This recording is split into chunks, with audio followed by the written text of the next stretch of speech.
I'm Dr. Stephen Scheiman, President and Dean of the Medical School. On behalf of the school's Board of Directors, including its chair, Mr. Robert Dees, our faculty, our staff, and our students, I thank you all for joining us at this white coat ceremony for the class of 2022, as we welcome the members of Geisinger Commonwealth's newest class for the profession of medicine. You are now the 10th class of MD students at Geisinger Commonwealth, and with 114 students in your class, you're one of the largest in the school's history. I want to start by recognizing the families of our incoming medical students. So I'm going to ask, by the end of this, everybody pretty much will be standing. We'll start with the members of the class. Will the members of the class please rise?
Who helped get our new medical school off the ground in 2009, and who has ever since been a teacher, mentor, and role model for our students. You'll hear additional information about her, including her many titles and honors, when she is presented as the Dr. Lester Sabin Memorial Lecturer today. Next to her is Dr. David Greenwald, Clinical Associate Professor of Medicine, who will provide the introduction for the Dr. Lester Sabin Memorial Lecture. Dr. Michelle Schmude, Associate Dean for Admissions, so somebody that these 114 all know well. Enrollment Management and Financial Aid, and an Assistant Professor. Dr. Thomas Vandermeer, Professor of Surgery and Regional Associate Dean for our Guthrie campus. Dr. Janet Townsend, Professor of Family Medicine and Regional Associate Dean for our Central campus. And Dr. Mike Ferraro, Assistant Professor of Obstetrics and Gynecology and Regional Associate Dean for our South Campus, which is based in Wilkes-Barre. So, indulge me now as I offer some reflections for the new members of the class of 2022. First of all, you are an impressive group with a remarkable diversity of experience. You were selected from over 5,000 applicants, so you must be really good just on the basis of that. As with previous classes, only 27 of you come to our medical school directly after receiving your bachelor's degree. Most of you spent some time in graduate school or in the workforce doing other things. 24 of you already have a Geisinger Commonwealth degree as graduates of our master's program.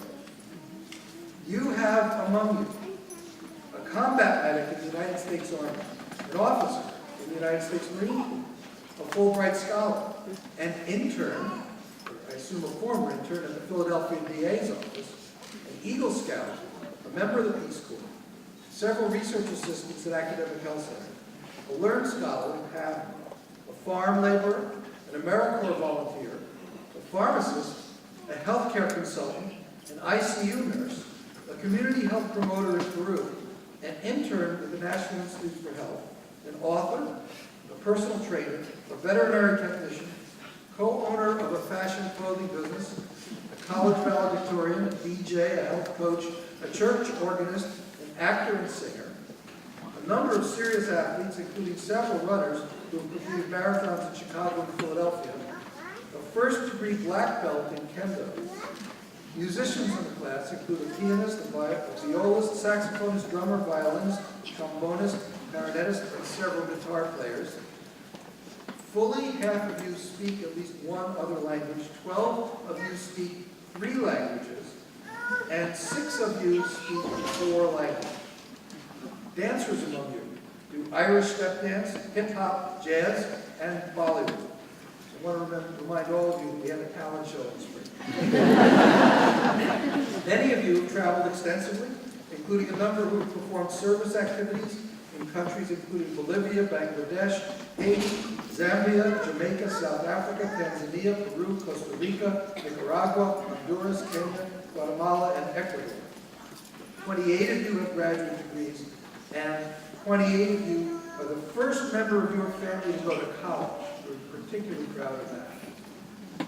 So clearly all of you have much to teach each other, well beyond what you will learn in class. Today, the faculty of Geisinger Commonwealth will cloak each of you with a white coat, a symbol of professional obligation that you will bear proudly throughout your careers as physicians. There's never been a more exciting time to enter the medical profession. When I entered medical school many years ago, we could never have dreamed of targeted monoclonal therapy, molecular diagnostics, robotic surgery, computerized medical records, pharmacogenomics, cancer immunotherapy, fetal surgery, magnetic resonance imaging, or the many other exciting tools that are taken for granted now. And since the pace of medical discovery continues to accelerate, we can't even begin to imagine the many new modalities that will change medical care during the course of your career. So what needs to remain constant through all of this is your relationship with the patient. Many things in our exciting world of modern medicine conspire to separate you from your patient. The technical advances can tempt you to focus on the technique more than the patient's suffering. Technical advances have spawned subspecialization, fragmentation of care. These can distance you further from the person on the other end of your laparoscope. The burdens of documentation, approvals, the electronic record, and pressures to see more patients haven't helped either. This is where oaths come in. They remind you that through all of this, your relationship with the patient is central to your identity as a physician. All American medical schools administer a version of an oath at commencement. They call it the Hippocratic Oath. There is no medical school in the country that administers the original oath at the top.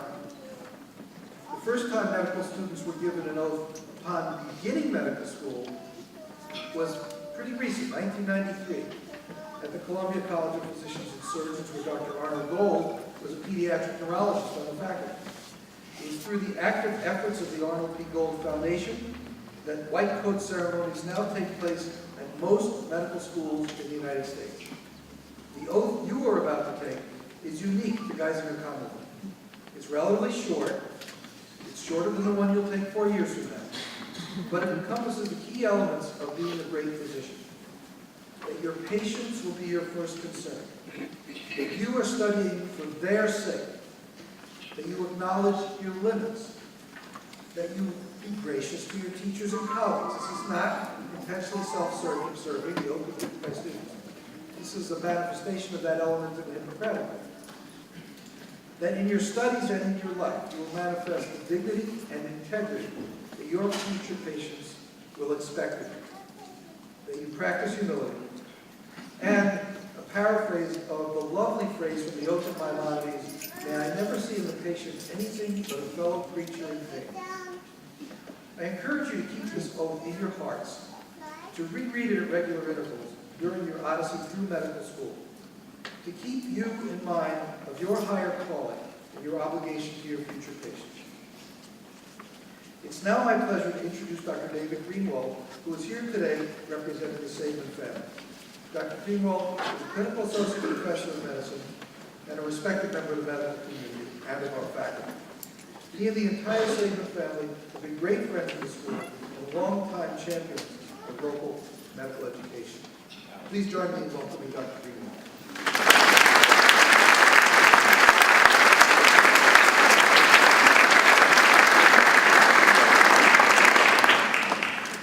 Thank you, Dr. Scheinman. Esteemed faculty, proud parents, impressive new students, it's my pleasure here today to represent the Greenwald Saban family at the Geisinger Commonwealth School of Medicine White Coast ceremony for you, the class of 2022. Part of my responsibility is to say a few words about Dr. Lester Saban. Part of today's activity will be the Dr. Lester Saban Memorial Lecture presented by Dr. Shubhra Shetty. Dr. Shetty will be introduced by Dr. William Post. So first, who was Lester Michael Saban? Lester was the epitome of the family physician, father, grandfather, and to me, father. He practiced family medicine for well over 50 years, starting a rural practice in Knoxville, Pennsylvania, on discharge from the Army after World War II. Lester was a proverbial family doctor, working long hours, driving over country roads, making house calls, delivering babies, setting fractures, and basically serving his patients 24/7. In fact, I first met my future father-in-law while on a date with my future wife, Carol. We were having pizza at Joe's Grotto at Harvey's Lake. We were 16 years old at the time, and Carol said to me, "Oh, we should take some pizza to my dad. He would just love it." I said he'd likely be asleep by the time we got back to Kingston, but Carol said, "Oh no, I'm sure he's still at work at the Knoxville Clinic. He usually doesn't finish until 11, 11:30 at night." It was 10:30 on a Saturday night. Sure enough, when we arrived with pizza, he was seeing his last patient. That was my introduction to dedication, and perhaps it was my white coat ceremony. Lester also had a great interest in medical education. He spent decades being the director of medical education at General Hospital and helped many local physicians through what was called the fifth pathway. It was a way to enter mainstream medicine after graduating from a foreign medical school. He started the Rural Health Corporation that over a few years set up 4 health clinics in the 4 corners of Luzerne County. And for years, he would travel between clinics. He would cover whenever a physician was ill, on vacation, or just overwhelmed. It was a way to serve the poor and underserved in Luzerne County. He was among the few physicians in a group that was instrumental in creating the Wilkes Hahnemann Medical School program, which was a way in the early 1970s of being admitted to Wilkes College and after 2 years having a direct admission to Hahnemann Medical School in Philadelphia. Appreciating a need, and there's always a need for more physicians and physician extenders in Northeast Pennsylvania, he single-handedly started the King's College Physician Assistant Program.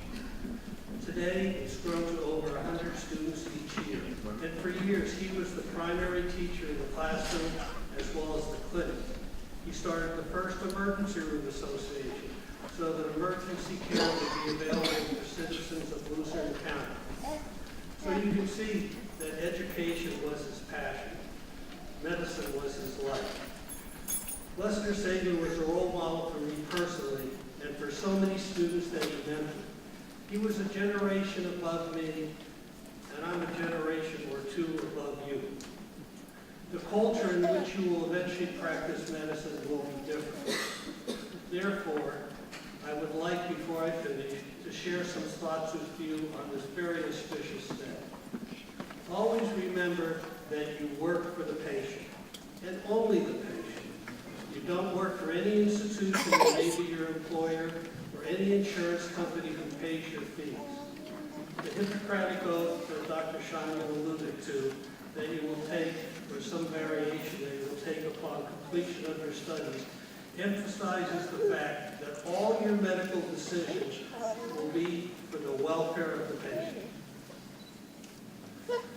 That will certainly be a very heavy burden for you to shoulder, because more than ever there are external pressures that will be put on you by the insurance industry to save them money.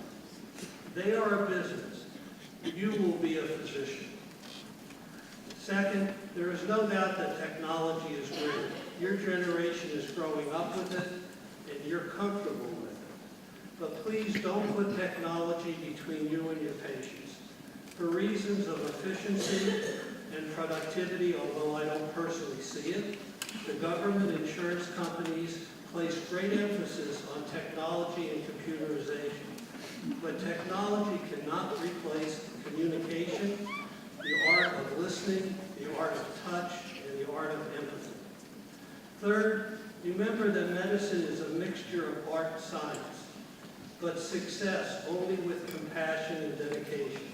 Some today think of medicine and being a physician as a good job. But I ask you please, in memory of Dr. Lester Saban and his love of medicine and medical education, do your best to preserve a great and glorious profession. You're all in for a great ride. Hopefully, over the next 4 years, I and my brother-in-law partner, Dr. Bruce Saban, will see some of you in our office and on rounds at the hospital as we try to continue the legacy of our father and father-in-law, Dr. Lester Saban. Thank you.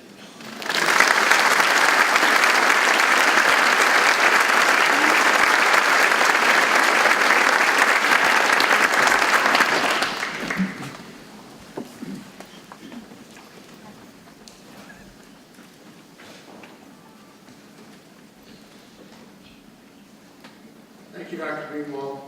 Good afternoon.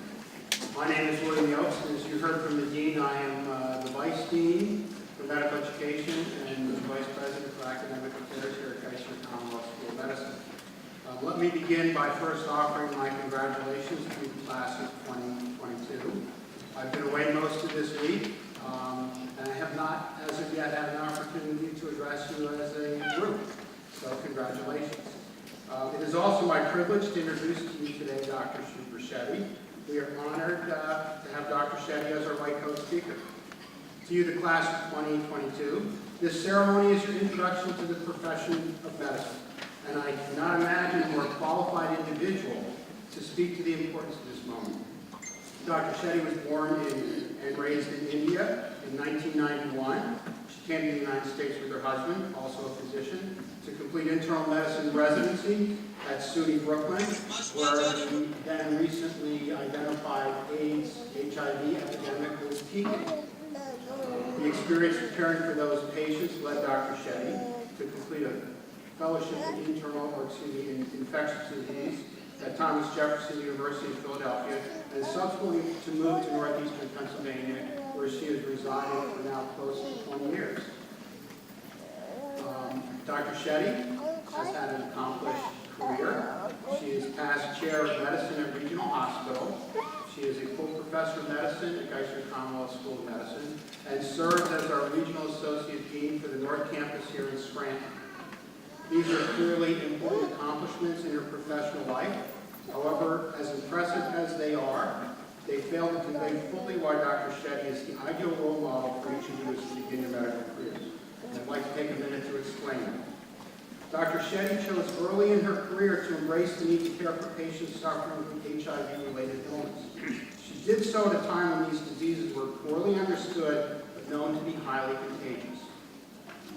Her willingness to literally put her life on the line to provide compassionate care to those suffering from a growing and mysterious epidemic epitomize the essence of what the White Coat is. She has continued that compassionate mission here in Scranton, establishing and continuing to run the first brand white clinic in the region, a clinic that serves a 7-county area and cares for well over 430 patients. Anyone who has read Abraham Verghese's memoir, My Own Country, knows the atmosphere in which Dr. Shetty practiced. The New England Journal of Medicine book review characterized that atmosphere as a maelstrom of excitement, fatigue, tragedy, and ultimate gratification that only aids caregivers feel. As that book review notes, there's often tragedy in medicine, but nothing comparable to caring for patients for whom medicine at the time had little to offer but comfort.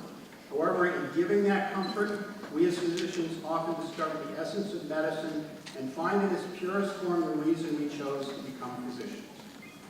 It is because of her life work that Dr. Shetty has been honored with the Gold Humanism Award, an award founded by the Arnold P. Gold Foundation to recognize the importance of relationship-centered, and compassionate care. In the words of the foundation, the field of medicine often acknowledges scientific and technical expertise while overlooking the art of relationship-centered and compassionate care.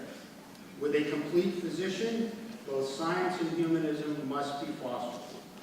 Dr. Shetty is the complete physician, and today I hope that each of you will commit to following her example. She is certainly a role model for me, and she reminds me on a daily basis why the practice of medicine is such a noble profession.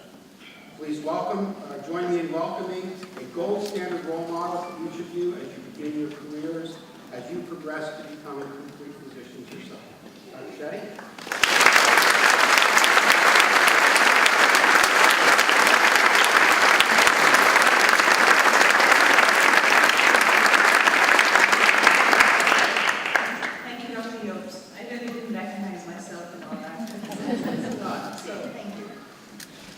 So I have to begin by saying this is my favorite ceremony of all of the medical school ceremonies. There's something very special about the White Coat ceremony day, the whole atmosphere. So I really feel very honored to be part of the ceremony and to be the keynote speaker. I know you all have worked really hard to get here. This is not an easy journey to get to. You're probably feeling some mix of excitement and fear, all of which is entirely normal. In fact, I'd be worried if there was no fear. But remember that you really are entering a noble profession and embarking on a journey that's going to take you to such wonderful places. It's also going to last you a long time. I don't know if you realize this, you're going to do this for many, many decades. Until you're old and decrepit, you're going to sometimes beyond. But like anything that's worth doing, these challenges that you're going to meet, there's going to be long hours of study, there's going to be a lot of tests. But more importantly, you're going to learn to apply that knowledge to patients. And frankly, that's where the fun is. You are going to learn something every day for the rest of your professional life, and that's kind of cool. When I interview candidates who come into, who try to get into medical school, many talk about the intellectual aspects, they talk about the science they hope to learn, they talk about the desire to take care of people, giving back to their communities. We try to foster in them the intellectual development, clinical skills, put into them this sense of professionalism and how to really take care of patients. As you are going to be getting your white coats today, I thought I'd share a story with you. That's the only way I really know how to convey all that I want to say. So, as Dr. Yoke said, I'm an infectious disease physician, and I've cared for patients with HIV/AIDS for a number of years. This story is about a patient that I have cared for off and on for a number of years. She was diagnosed with HIV disease about 12 years ago, and was being followed up in my clinic. She was really concerned about stigma, really concerned that her friends, family, children would find out about her HIV diagnosis. She missed many appointments, just stigma. If somebody sees me coming in here, what do they say? And every visit was about IV, and she wanted narcotics. It was not always an easy visit. Then she disappeared. We couldn't find her, and I have to tell you, we're pretty good at finding patients. We could not find her. Approximately 3 years after that, she resurfaced. She called in to say that she was sick and wanted to come into care again. I had really mixed feelings, in all honesty, very mixed feelings about taking her back. I remember those days of talking about, no, you really shouldn't be on narcotics, you need to take your medicines, trying to get through to her. But of course, I saw her, and when I did see her, I realized she was incredibly ill. I barely recognized her. She had lost 70 pounds. She was all skin and bones. She was having difficulty breathing. She had an enlarged liver and spleen. It was terrible. Her living situation was unstable. She was sleeping on somebody's couch. Just the whole thing was a mess. It was clear that she had progressed to full-blown AIDS. And I have to tell you, for somebody who's been doing this all these years, and with the improvements in HIV/AIDS treatment, it is heartbreaking for me to see that, because we don't need to see that anymore. In any case, we ended up admitting her urgently, and I was really afraid that we were going to lose her, that she wasn't going to make it out. In any case, we restarted the journey. We did an extensive workup, looking for diseases and maybe even a cancer, manage an infection. I thought this was it. She was not going to make it. So one of the days when I went to see her, there was a young woman sitting next to her, and she followed me as I left the room and told me she was her daughter. Now, I never met her, but I've heard stories about her as this young woman was growing up. She's now in her 20s. And she wanted to know what was wrong with her mother. And does my mother have AIDS? Now, that's something I could not disclose to her. I encouraged her to talk to her mom. But I went back later and spoke to the patient and sort of told her how concerned I was and what the best case and the worst case scenario might be. We agreed it was time to tell this young woman, her daughter, who seemed really responsible and mature, about the diagnosis. And she said she would think about it. We did some role playing. I offered to mediate the conversation. This was a Friday. So Friday goes by, we talked, we planned it a little bit, and I left. And I told her I would be back Monday. So I go back in Monday morning, and, it's on my mind, but, I see her, we talk. Then I sit down at the end of her bed, and I say, so what happened? And all she did was she opened her arms. And I knew that she had had a conversation. So apparently she did have a conversation with her daughter. She told her about the diagnosis. And I think, to her great surprise, her daughter simply got into bed with her, which she hadn't done since she'd been a little girl, and just sort of snuggled up to her and told her she was going to take care of her. So my patient then moved in with her daughter. She had some setbacks here and there, but overall improved, has been on medicine, has kept every appointment, and has started to gain weight. Really doing extraordinarily well. So somewhere on one of the subsequent visits, I asked her, she said to me that she had always thought that if she didn't take her meds, she'd be fine anyway in the past. And sort of like if she closed her eyes tightly enough, it would all go away. But of course it didn't. When she started feeling really sick, she didn't know where to turn. So she called our clinic. She called my clinic. She knew we would take her in. She trusted us. She thought we would know what we were doing. And sometimes we do. But I think the real breakthrough occurred in the hospital. When she had that conversation with her daughter, and sort of became at peace with herself as well as her daughter. Of course, the clinic team rallied. We got her housing. We got her health insurance coverage, all that stuff. A lot of moral support. Just as a reminder that this is no longer a lone person's job. We need a team to provide care to patients. I think what we did was we helped her with her illness, but we also helped her spirit. And I think that was the key. So what did I really learn from this patient, and why am I sharing this story with you? I think it's been said before, we set out to cure, but sometimes it is not to cure, but enough to simply accompany patients for that ride. There are times when I know what needs to be done intellectually. I know medically what I need to do. There is something about our profession and those white coats perhaps being a symbol where its history of trust, its history of confidentiality, that patients open up to you and share with you their deepest, darkest fears, their vulnerabilities. There is something unique about that. Frankly, it's a really awesome privilege to be part of those moments in patients' lives, but it's also a big responsibility, and you have to handle it gently. You have to meet patients where they are, and until they are ready and unlock that key, I don't think you can always care for them appropriately. You can be the most brilliant physician, but if you don't connect with the patient, they're not going to listen to you. And there's lots of data that show that. So unless there's a connection, you're less likely to take that advice. Early on in training, and I'm sure you guys are going to go through this, what I used to worry about was knowing enough.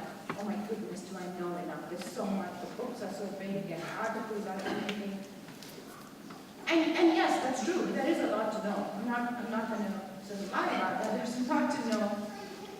But there's a lot more to it than that. And I think with more experience, it becomes obvious to most of us that it's much more important to also connect with patients and to have what we call a therapeutic relationship, where they listen to you and you're listening to them.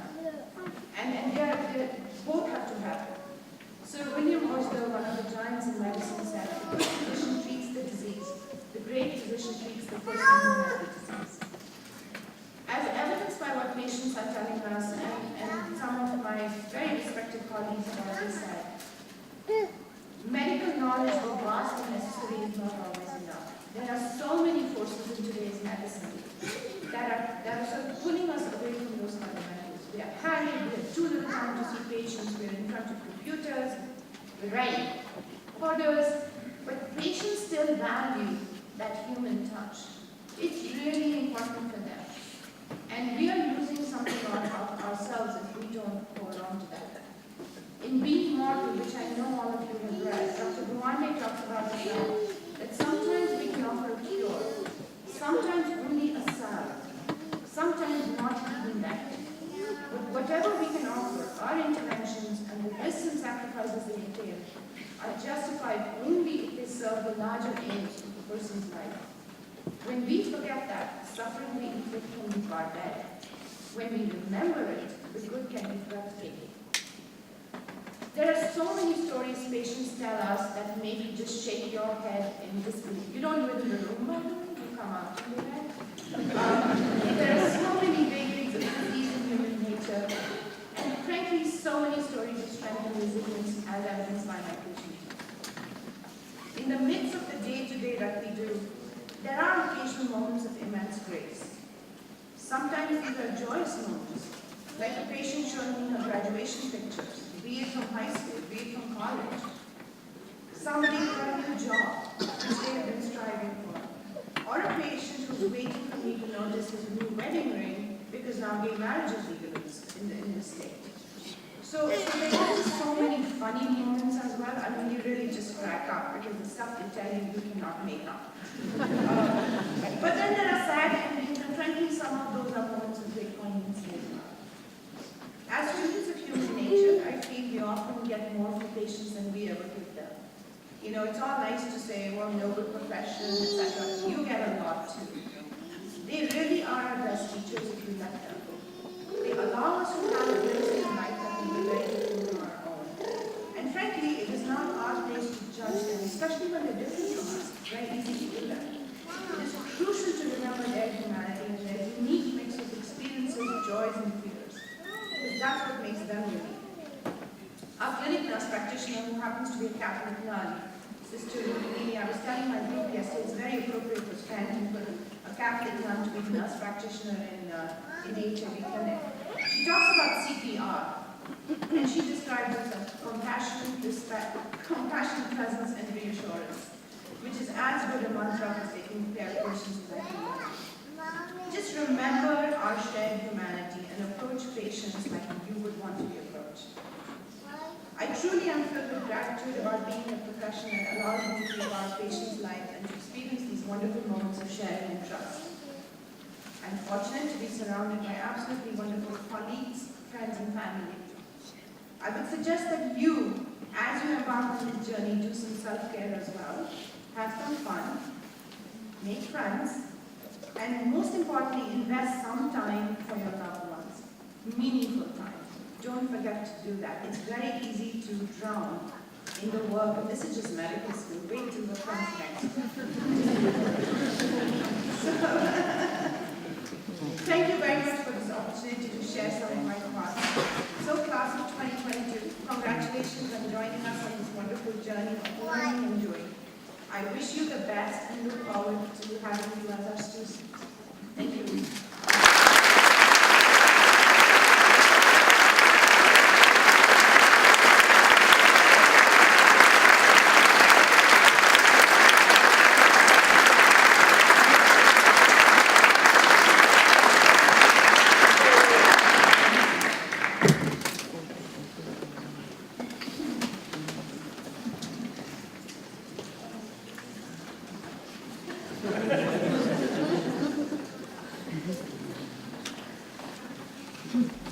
So enjoyed her comments, I'm not paying any attention here.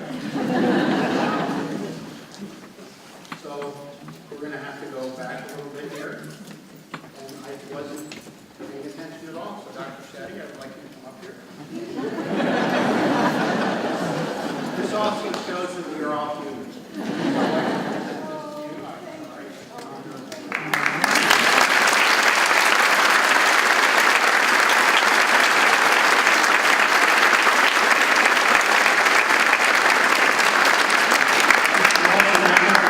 To introduce you to Dr. Michelle Schmoody, who will be leading our presentation of white coats.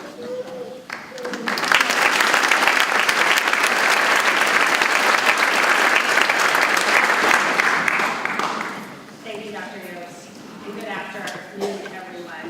And thank you, Dr. Shetty, for your inspiring message and for being a true role model to our students. It's my pleasure now to call our students forward to receive their white coats. Presenting white coats to the class of 2022 will be Dr. Michael Ferraro and Dr. Janet Townsend. Will the students of the class of 2022 please stand to receive their white coats?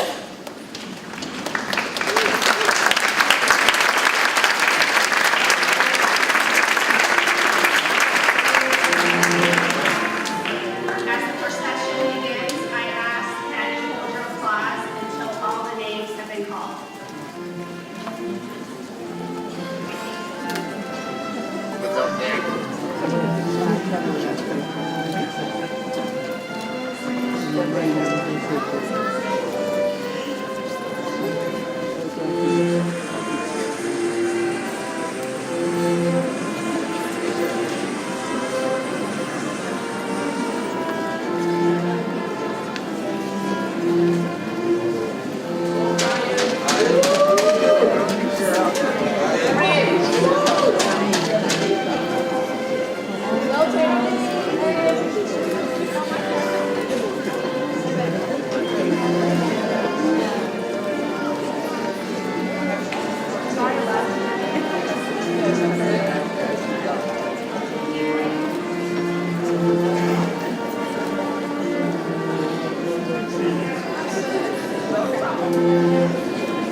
Anton Androsov.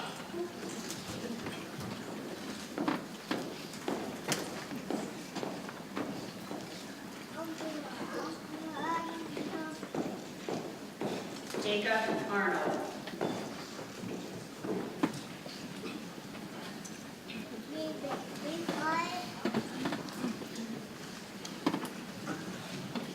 Freddie Aziz.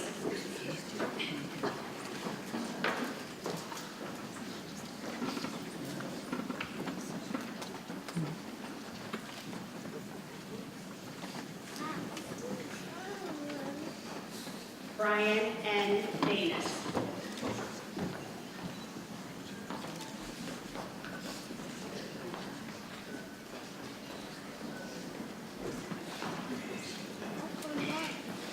Jessica L. Baylor.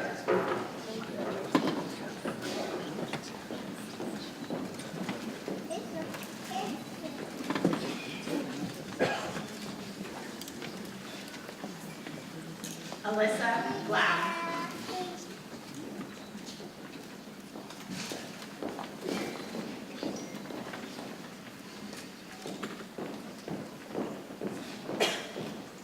Timothy W. Brady.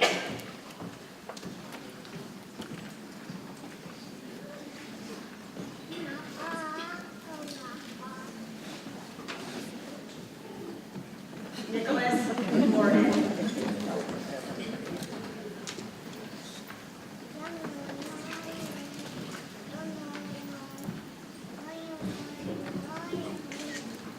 Nicholas Cheston Gorkowski.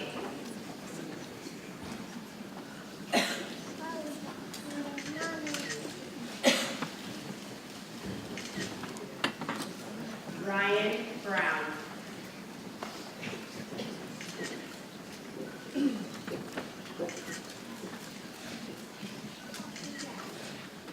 Meredith L. Berger.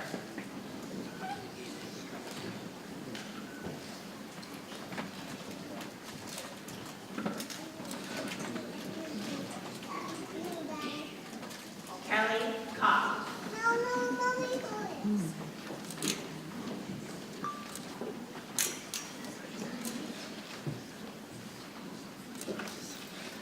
Fedor F. Cabrera.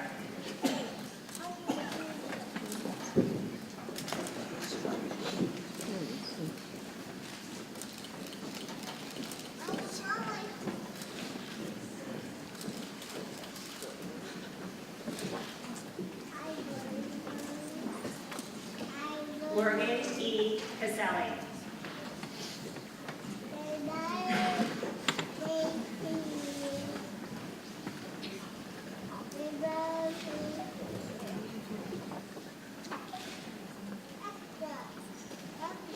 Youngin Choi.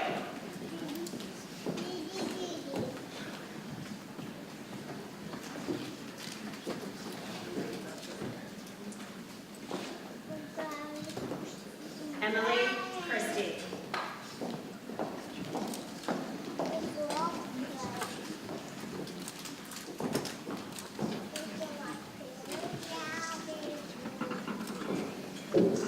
Genevieve Conway.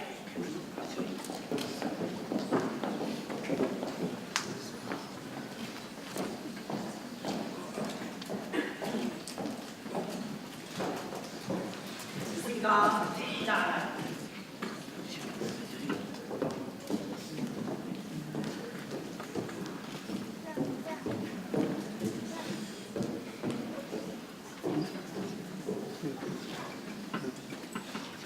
Jessica M. DeAngelis.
David Fear.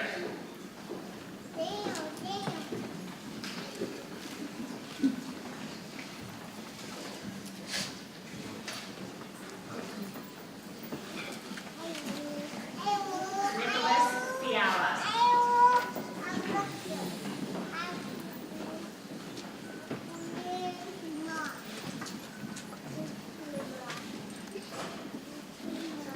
Kaya L. Clemens.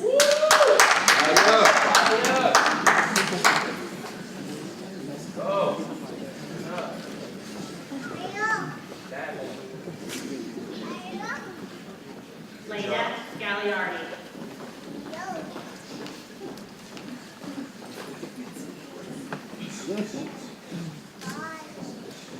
Eric R. Gamara.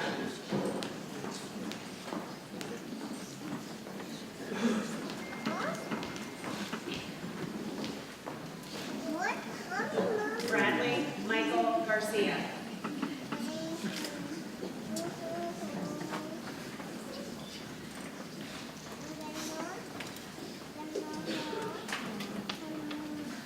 Tiffany Garcia.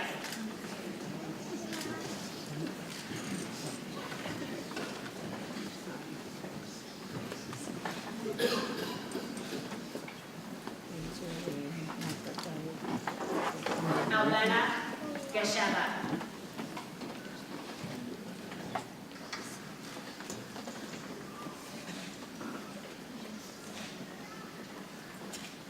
Sarah May Graham.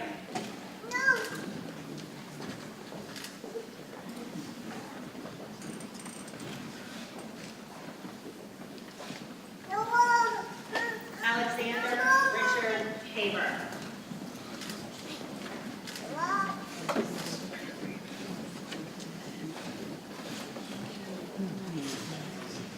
Terrence Habiyarame.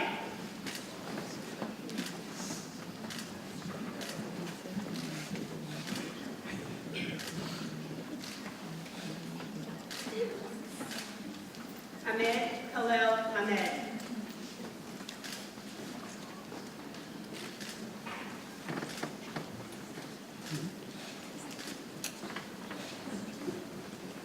Alfred Hamilton III. Go Trey.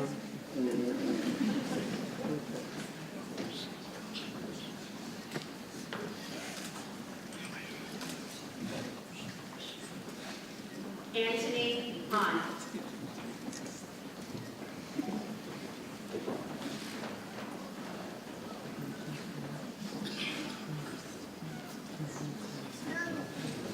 Meredith Hanrahan.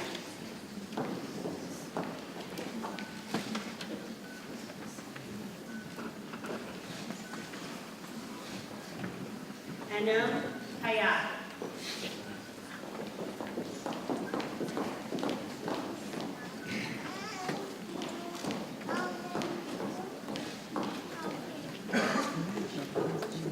Tyler Hoffman.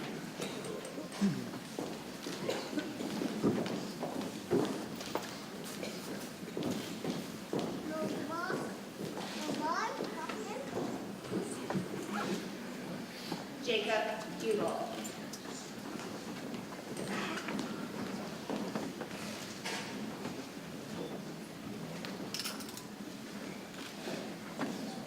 Apurva Inamdar.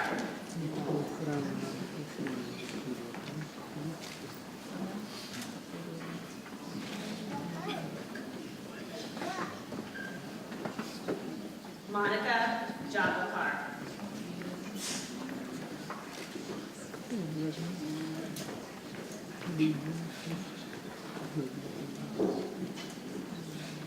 Jacqueline Jordan.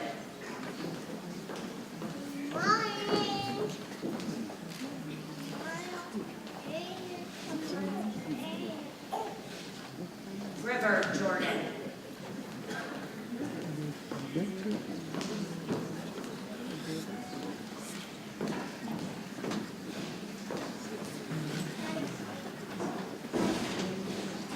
Suhail Hamza Khalid.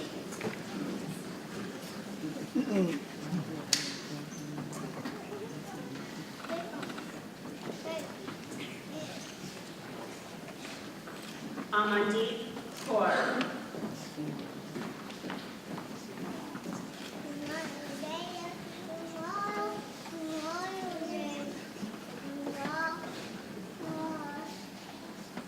Wyatt Keck.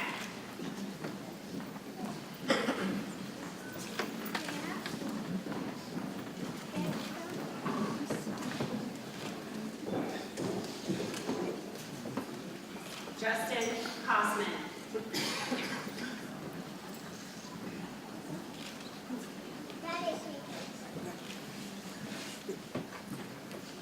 Christopher J. Kropanicki.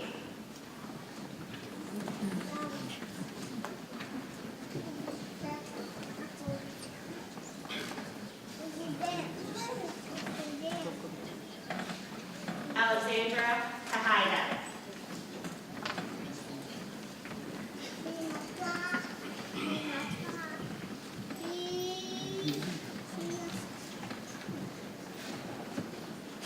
Warren Lamb.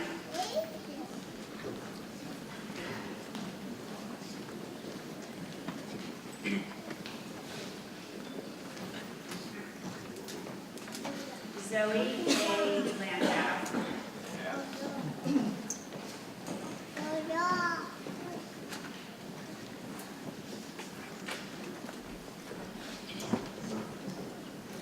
Danielle LaPointe.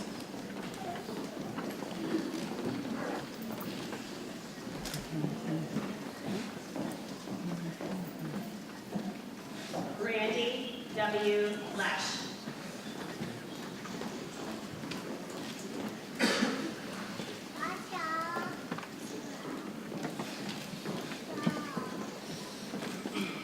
Jennifer R. Liberato.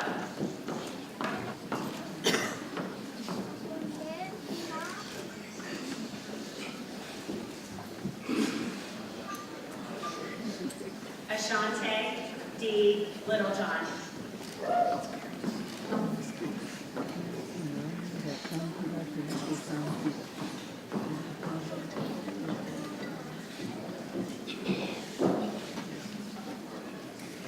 Matthew Liu.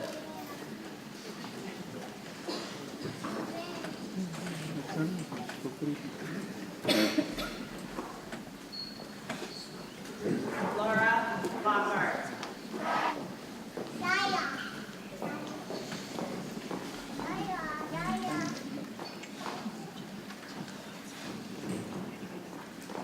Alexandra Long.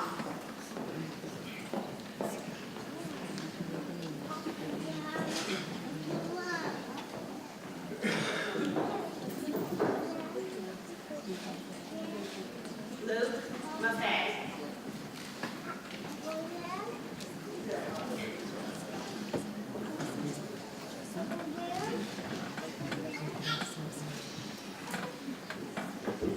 Mark R. Mandel.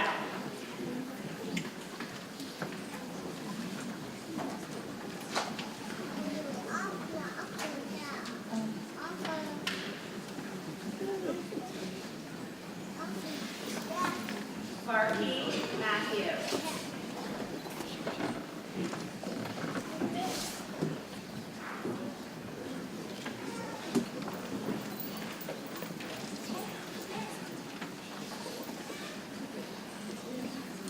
Kelsey Michelle Maddox.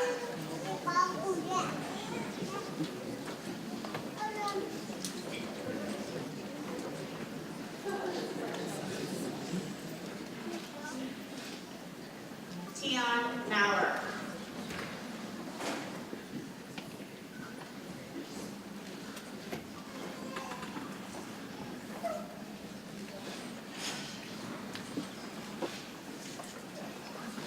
Margaret McAndrew.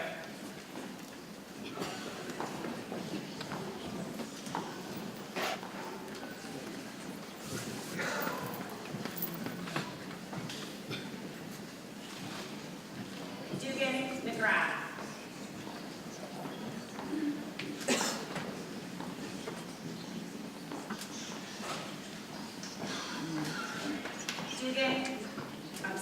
Alexander Mettler.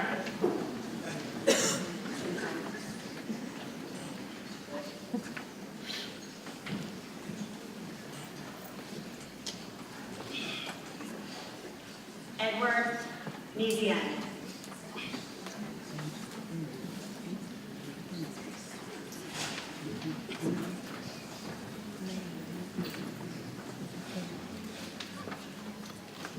Humera Mohammed.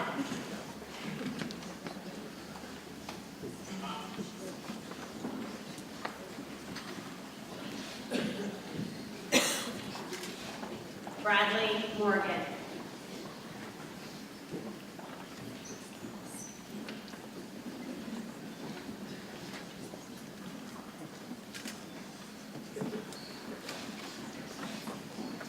Suji Nalabolu.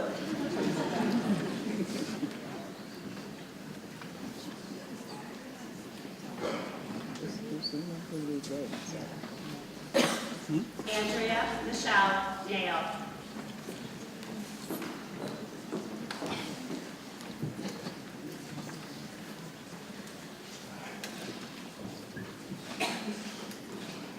John Pacheco IV.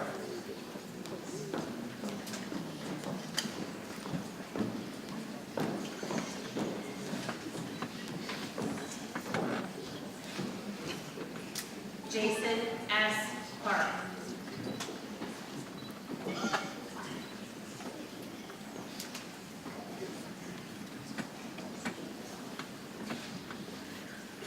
Gino Park.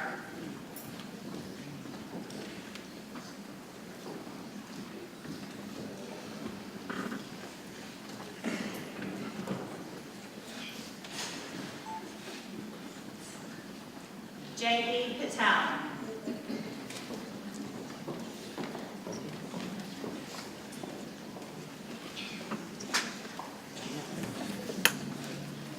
Nisha Patel.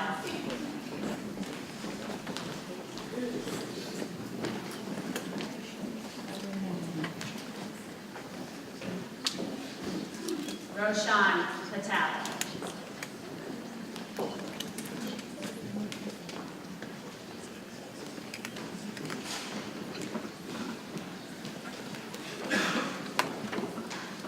Mary M.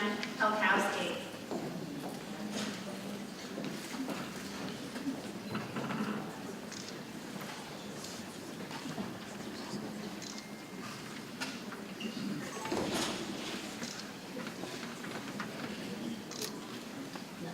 Jeffrey Curlew.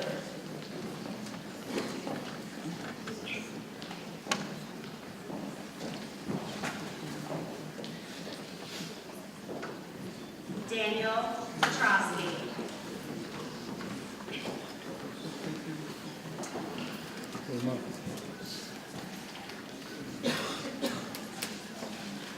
Michael S. Pheasant.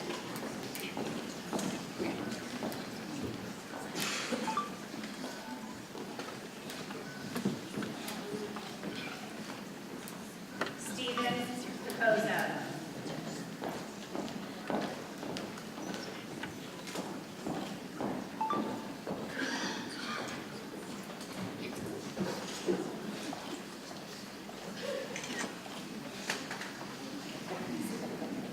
John Paul Desercho.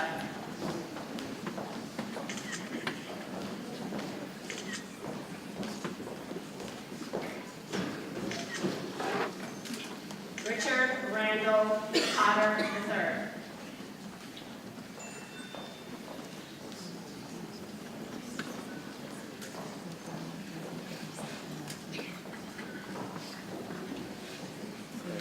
Dustin Reynolds.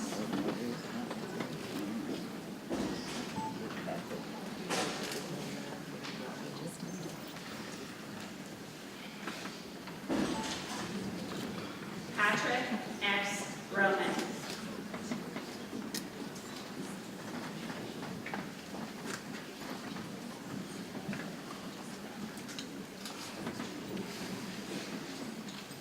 Alexander Romeo.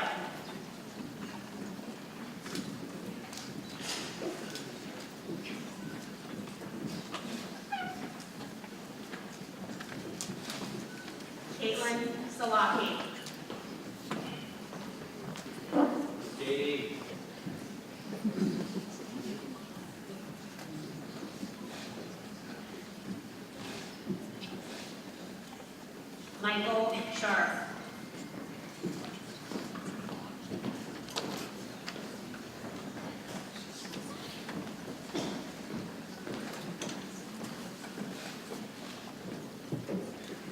Anita Shaw.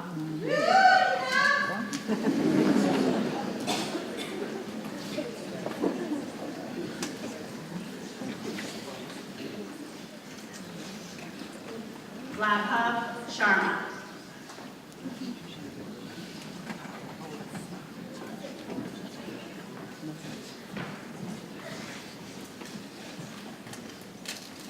Katarina Smigoff.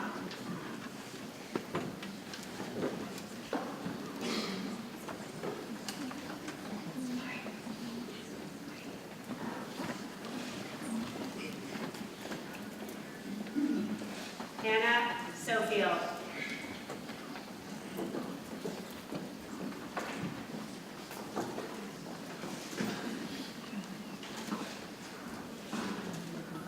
Clinton Sonier.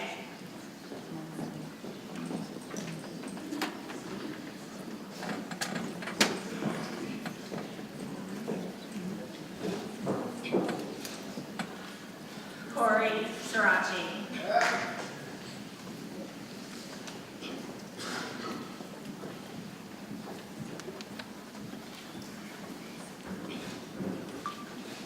Stephanie Tilbury.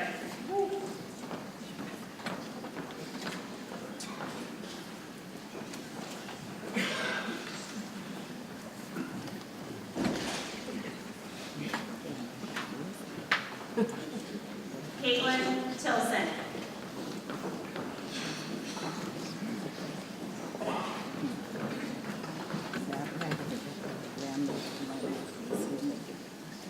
Sneha Vadati.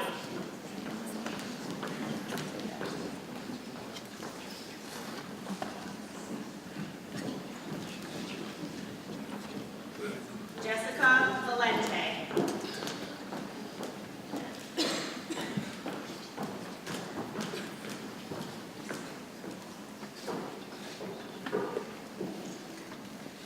Catherine T. Volerich.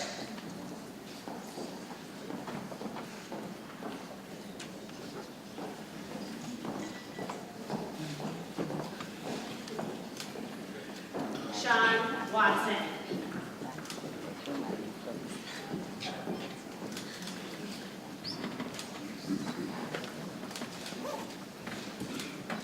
Rebecca Welsh.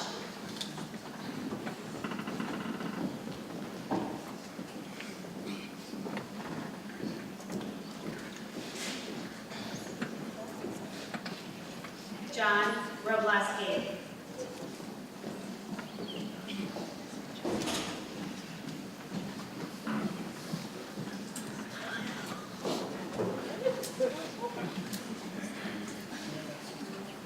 Salma Zed.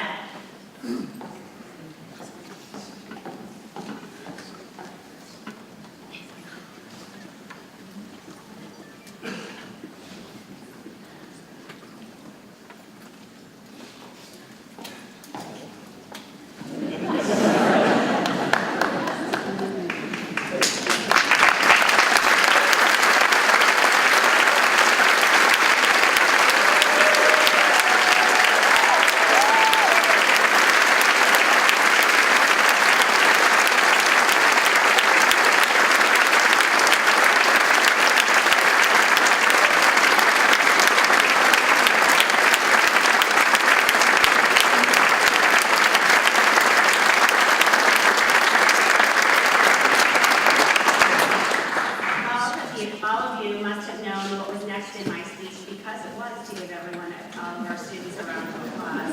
So I will now go to Dr. Thomas Vandermeer, who is the Regional Assistant Dean for the Guthrie campus and Professor of Surgery, who will lead the class in reciting the oath.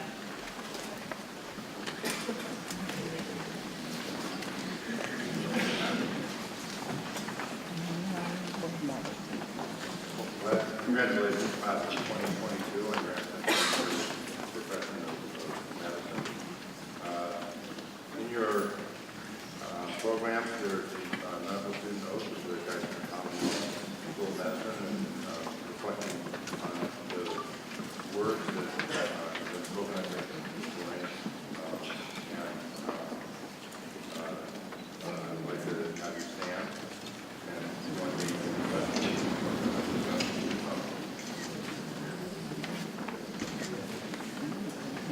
physician in training,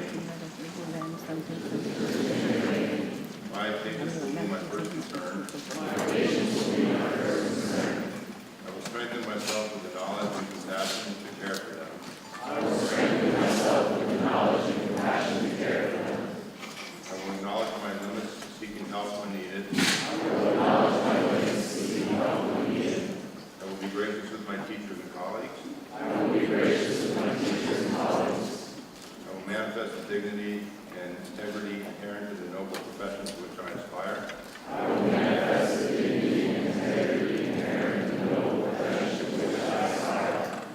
I will treat everyone thoughtfully and with respect. At all times, may I never see in the patient anything but a person in need.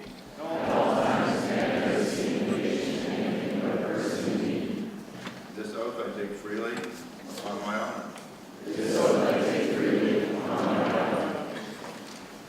Congratulations again.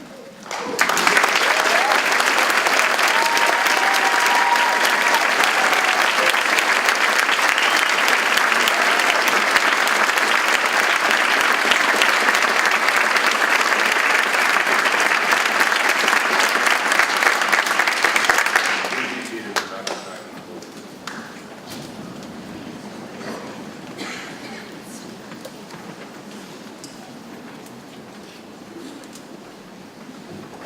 So allow me to be the first to say welcome to the profession of medicine.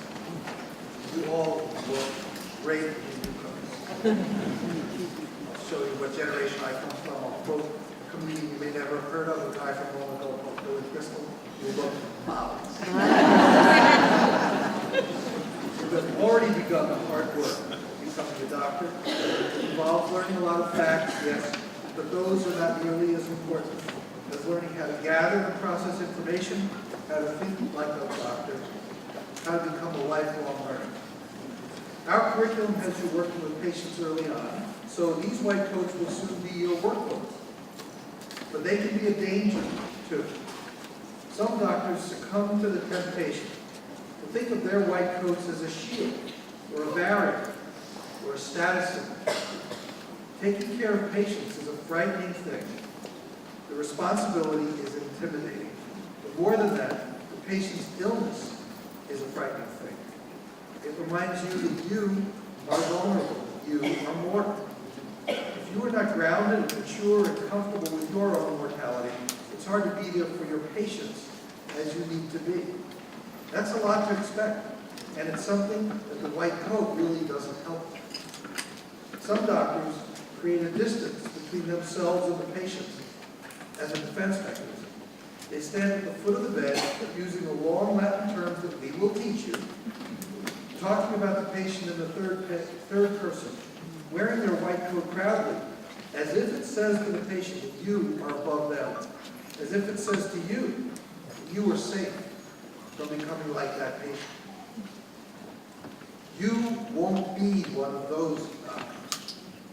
You were selected from a large pool on the basis not just of your excellent academic records, but more importantly, your experiences and character.